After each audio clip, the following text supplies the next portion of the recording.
আমি সঞ্চয়, আমি ঘূর্ণি, আমি পথ সম্মুখে যাহা পাই যাই চূর্ণি। প্রিয়, ভারত চায় না এই বাংলাদেশে কোনো একটা জাগ্রত কণ্ঠস্বর জেগে উঠুক, কোনো একটা বিপ্লবী নেতা জেগে উঠুক। প্রিয় দর্শক, আসসালামু আলাইকুম। আশা করি আপনারা সবাই ভালো আছেন।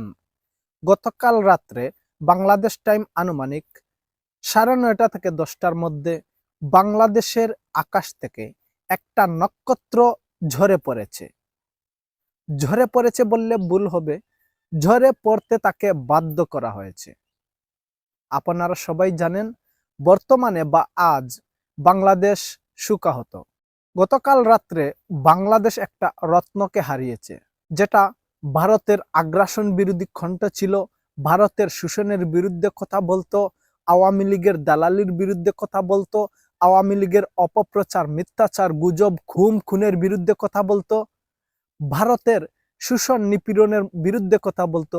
সেই একটা কণ্ঠস্বর, সেরকম একটা প্রতিভাবান নেতাকে তারা পরিকল্পিতভাবে হত্যা করেছে, যেটার সাথে ধরে নেওয়া হচ্ছে, সন্দেহ করা হচ্ছে ভারত জড়িত রয়েছে, আওয়ামী লীগ জড়িত রয়েছে।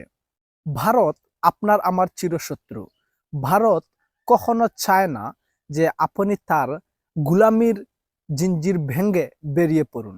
ভারত সব সময় চায় আপনাকে তার গুলামির মধ্যে রাখতে, তার কথা মতো চলাফেরা করতে।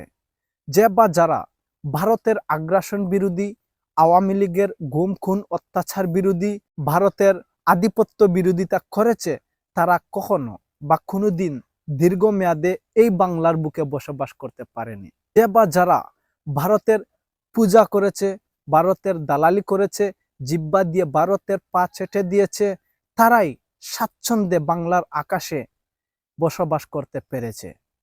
ভারত চায় না এই বাংলাদেশে কোনো একটা জাগ্রত কণ্ঠস্বর জেগে উঠুক, কোনো একটা বিপ্লবী নেতা জেগে উঠুক।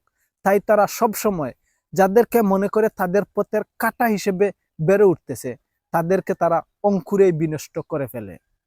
আজ আমরা ইনকিলাব মঞ্চের মুখপাত্র শরীফ উসমান বিন হাদিকে হারিয়েছি, যিনি আমরা ধরেছিলাম আমরা যারা উদীয়মান রয়েছি, উদীয়মানদের মনের ভাষা, মনের কথাগুলা বুঝতেন এবং সে অনুযায়ী এই দেশটাকে গঠন করার পরিকল্পনা করেছিলেন। সেরকম একটা প্রতিভাবান নেতাকে তারা পরিকল্পিতভাবে হত্যা করেছে। যে বা যারা ওসমান হাদির হত্যার সাথে জড়িত, তাদের প্রত্যেককে আইনের আওতায় নিয়ে আসা হোক। সর্বশেষ ওসমান হাদির দুই একটি কথা শুনে আমরা আজকের মতো ভিডিও এখানেই শেষ করব। আগামী 24 ঘন্টায় অ্যাকশন দেখবে, অ্যাকশন।